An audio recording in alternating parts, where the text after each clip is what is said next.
একের পর এক থলের বিড়াল সামনে আসছে।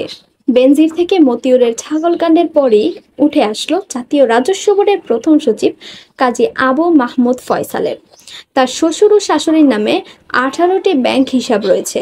দুর্নীতি দমন কমিশন এসব ব্যাংক হিসেবে প্রায় 19 কোটি টাকা জমা হওয়া এবং পরে তার বড় অংশ উত্তোলনের তথ্য পেয়েছে।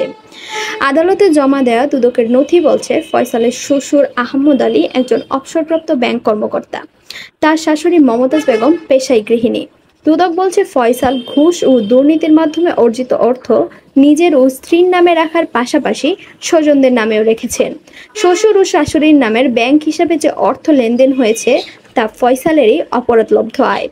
দুদকের নথি অনুযায়ী ফয়সাল ও তার 11 স্বজনের নামে 19টি ব্যাংক ও একটি আর্থিক প্রতিষ্ঠানের 87টি হিসাবের কোটি টাকা লেনদেন করা হয়েছে। সবচেয়ে বেশি লেনদেন হয়েছে তার শ্বশুর ও শাশুড়ির ব্যাংক হিসাবে। দুদক আদালতে জানিয়েছে, ফয়সাল তার অপরাধলব্ধ আয় লুকানোর জন্য স্বজনদের নামে 700টির মতো ব্যাংক হিসাব খুলেছেন। এর মধ্যে দুদক 87টি ব্যাংক হিসাব লেনদেনের সুনির্দিষ্ট তথ্য পেয়েছেন। দুদক বলছে, ফয়সাল ঘুষ ও দুর্নীতির মাধ্যমে অর্জিত অর্থ নিজের ও স্ত্রীর নামে রাখার পাশাপাশি স্বজনদের নামেও রেখেছেন। শ্বশুর ও শাশুড়ির নামে ব্যাংক হিসাবে যে অর্থ লেনদেন হয়েছে তা ফয়সালেরই অপরাধলব্ধ আয়। ফয়সাল 2005 সালে বিসিএস কর ক্যাডারের সহকারী কর কমিশনার হিসেবে যোগ দেন।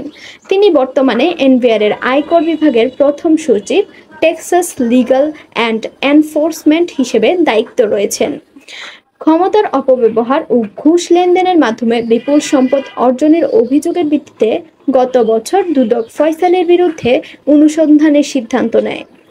সংস্থাটি প্রাথমিক অনুসন্ধান শেষে গত বৃহস্পতিবার ফয়সাল ও তার আত্মীয়-স্বজনের নামে সম্পদের বিবরণী আদালতে তুলে ধরে।